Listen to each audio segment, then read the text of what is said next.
you love the Dastardly decimal system and want more? Our Patreon is the best way to get that. Members will get access to show notes, official artwork, our new bonus episode series called Cleaning Up After Tea Time, and of course plenty of cat pics of Vega voice actors, Vash and Zid. This can all be found at patreon.com/Dastardly Decimal System.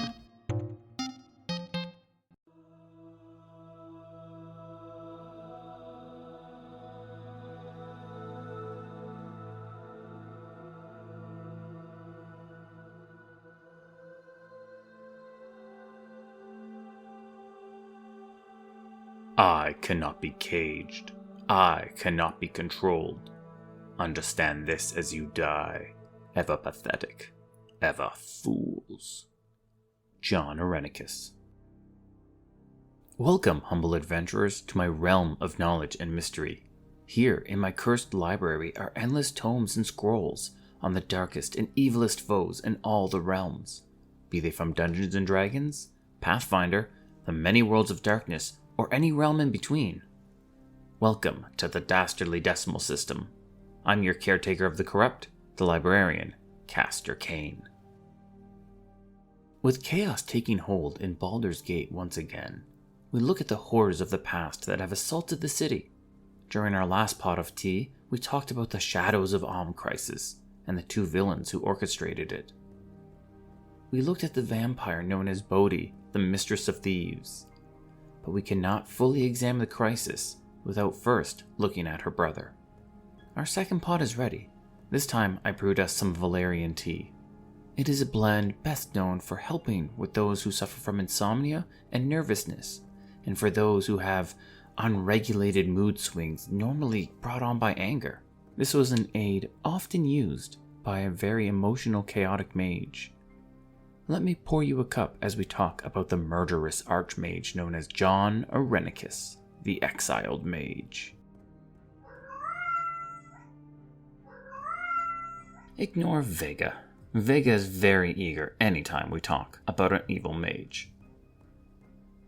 No, Vega, down, calm down, Vega. Okay, give me a second, I'm telling the story.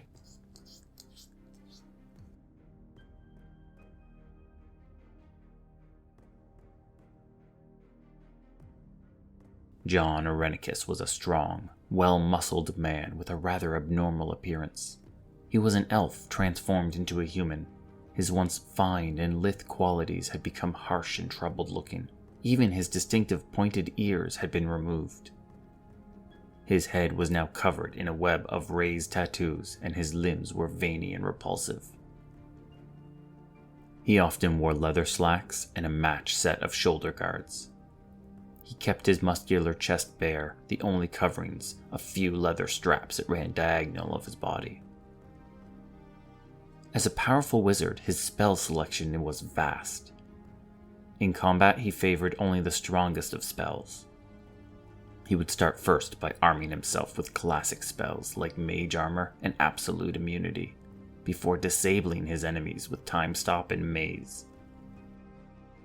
Then, as heroes find themselves in a psychic maze, desperately running through their own mind in order to find an exit, he would strike with Power Word Kill and Horrid Wilting, all during the original Time Stop. As time returned to normal, he would strike upon them with fireballs and meteor storms. Irenicus showed no mercy with his spells. If the tides turned so that combat was needed, Irenicus made sure that he was victorious, and no one lived to tell the tale.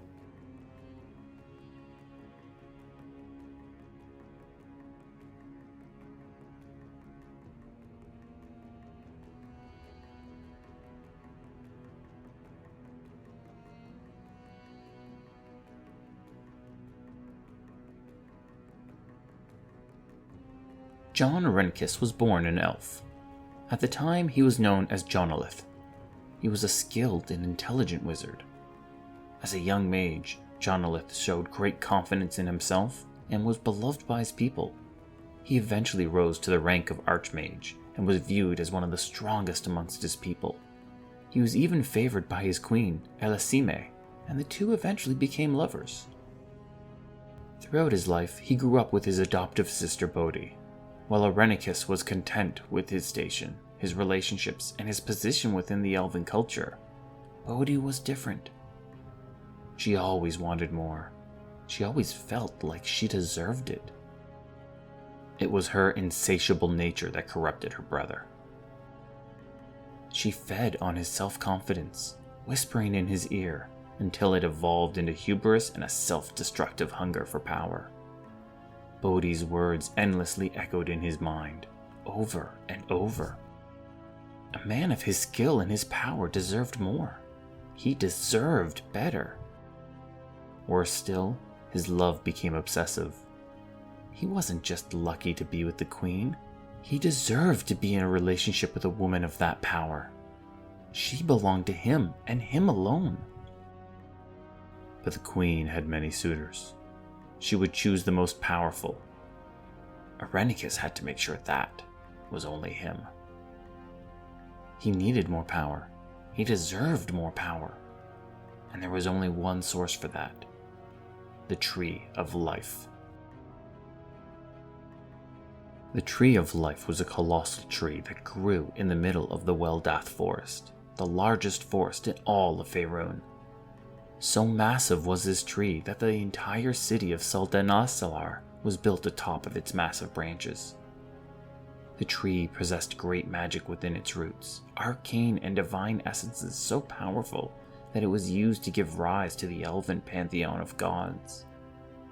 The tree's magic shared a connection with all elves. It held their shared memories that each elf accessed during their daily trance. Irenicus wanted that power. Irenicus craved that power. Irenicus deserved that power.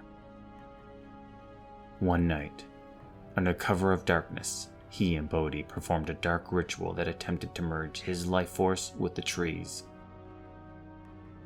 The nefarious act affected the connection that all elves shared, and any elf that was in the middle of their trance suddenly died. Hundreds of elven lives ended in just one moment, gone forever. A collection of archmages interrupted the ritual before it could be completed, and the pair were promptly arrested. For their crimes, Queen Elisime bestowed upon the greatest punishment known to elvenkind.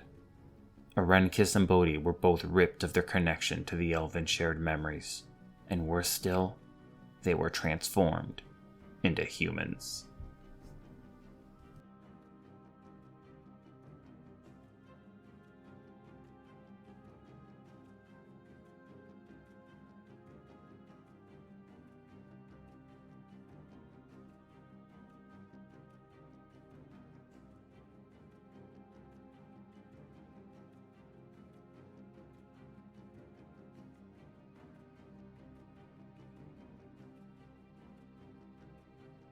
With his elven heritage removed, Irenicus was relegated to a mere mortal life. He was stuck with what he called an accursed mind. The keen elven mind he was once used to was gone. In comparison, his thoughts were simply dull. He was still extremely intelligent, especially for a human, but the creativity he once had was gone. It was like he once lived in a world of vibrant colors, and suddenly now, everything was dull and gray. Irenicus became a cold and embittered man. He became overcome with obsession, resentment, and ultimately could focus on nothing but revenge. Irenicus was incapable of experiencing empathy, and in fact, became entirely emotionless. He tried to love, but found it difficult. His mind was still obsessed with the queen, with his queen. He did meet and marry a woman named Tanova, a noble-blooded woman born of Alm. But even his love for her was brought up in question. Did he marry her for love? Or simply did he marry her for the openings and privileges that came with her noble blood? Regardless, when she was murdered by an obsessive sorceress, Irenicus's possessive nature returned.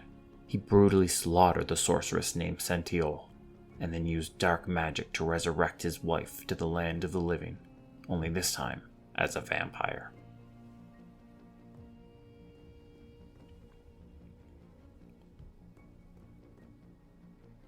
Irenicus spent his days researching dark magic and performing horrific experimentations. He captured and tortured mortals, desperate to learn the secret of life and how to elongate his. He was stuck with a human body, and that meant a human lifespan. And that was just not enough time. Irenicus tried many different ways to elongate his life. He used corrupted forms of cloning to create malformed servants. These beings lived lives of pain, suffering, and madness. Each just sought death to end it all. Included among these were several clones of Queen Elisime. Then he tried to purchase the Sword of Chaos from a ballless priest, hoping the godly magic within the blade could extend his life, but with no success. He kidnapped an Aasimar known as Kalar Argent, the Shining Lady. He hoped to use her divine blood in a ritual, but once again, it proved a failure. Her divine blood was not potent enough for his needs. That's when he realized he needed a divine spark, and that left only one option. Irenicus abducted the ball-spawn known as Imoen and Abdel Adrian.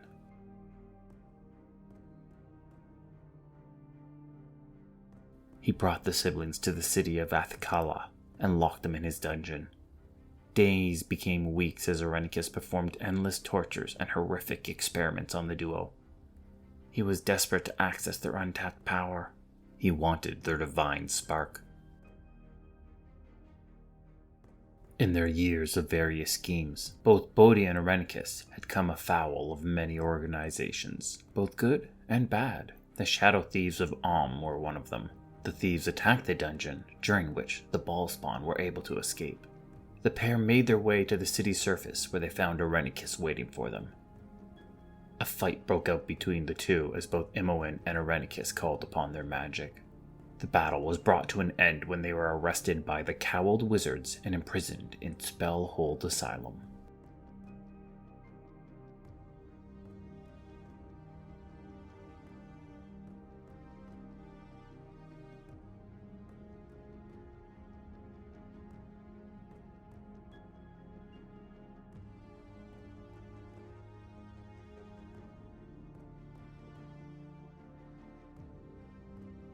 Weeks passed as Abdel tried to find where his sister had been taken.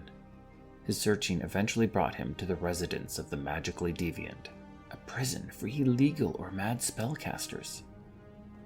The prison was laced with magical protections to keep a caster locked away. However, they were not prepared for a caster of Irenicus' strength. Irenicus quickly broke out of his cell, but he was in no rush to leave. The Spellhold had access to tools that he did not. He started by slowly corrupting the warden. He casted cantrip after cantrip, subtle spell after spell, until he had broken the warden's mind and drove him mad. Then Irenicus took control of the prison.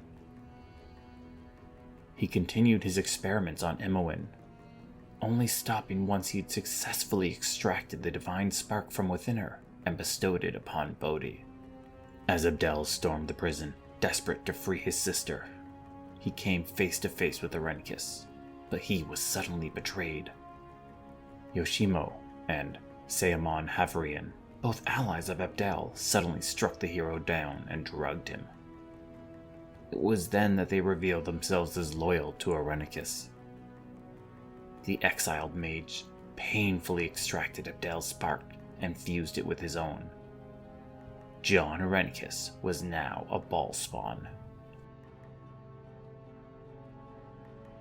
Irenicus locked Abdel in the prison and thought he was done with him. But heroes always have a way of causing trouble. Abdel started a prison riot and used that to free him and his sister. This forced Irenicus to expedite his plan.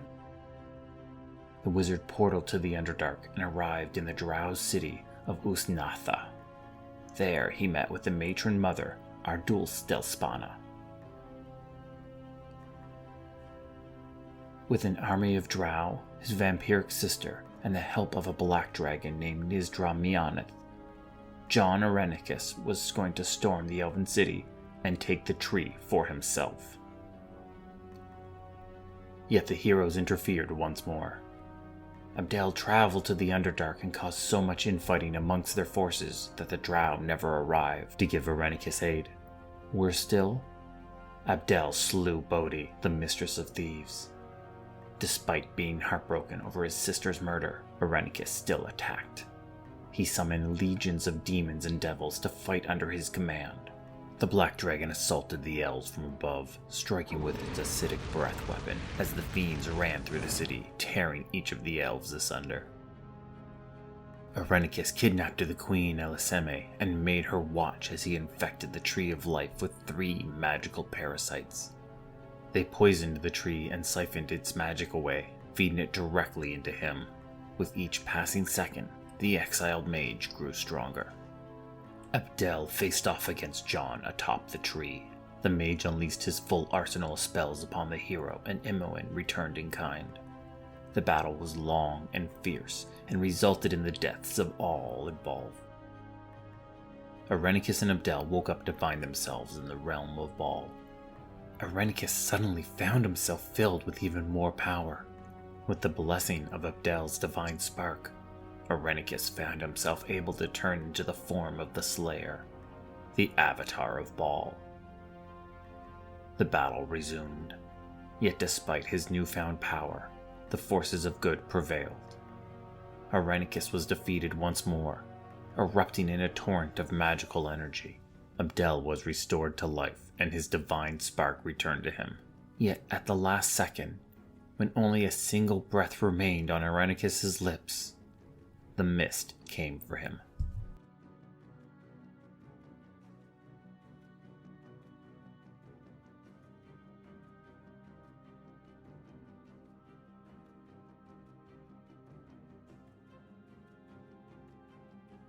Deep in the Shadowfell lies the domains of dread. These are countless worlds controlled by unknown entities referred to as the powers that be. Here, in their pocket dimensions, they would punish those from across the multiverse. When the mist consumed Jon Irenicus and Bodhi, they were sent to a prison specifically designed for them. The siblings awoke in a dark mirror version of the city of Soldanlasanar. The city looked identical to their exiled home, but it was always night, and the populace was no longer elves. It was the sadistic Shadar-kai. The siblings continued to fight for power in this nightmare city, but the moment that they were about to reach it, it was ripped from the grasp and they were left with nothing. Without any other option, the pair would continue their climb to power once more, forever trapped in an infinite loop. The path of Bodhi and Jon Irenicus was a dark one, filled with dark obsessions. The pair were unable to reconcile the desires in their heart with the riches that they had already found. They were never at peace. Ironically, the English language has within its vault the word Irenic, which means to find peace and reconciliation. An Irenicus would be someone aiming for said peace. I hope that Jon and Bodhi somehow find whatever semblance of peace that best suits them.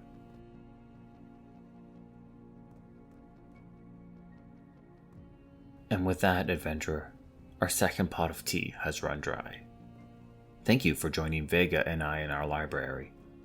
Feel free to return for more stories and lore about the darkest villains from the darkest realm. This has been the Dastardly Decimal System, and once again, I am your librarian, Castor Cain.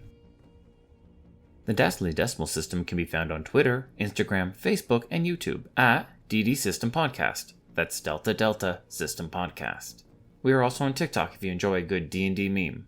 And then again, who doesn't? Drop us a message and say hi. Vega always loves the attention. This podcast was produced by Midnight Reading Audio, a division of Midnight Reading Publishing. The voice of Castor Cain is Larry Gent. Hi. The voice of Vega the Cat was my cats, Zid and Vash. Music was Island of the Lost by Oblix from Pixabay, licensed under the Creative Commons. Thank you, and have a wonderful, wonderful evening.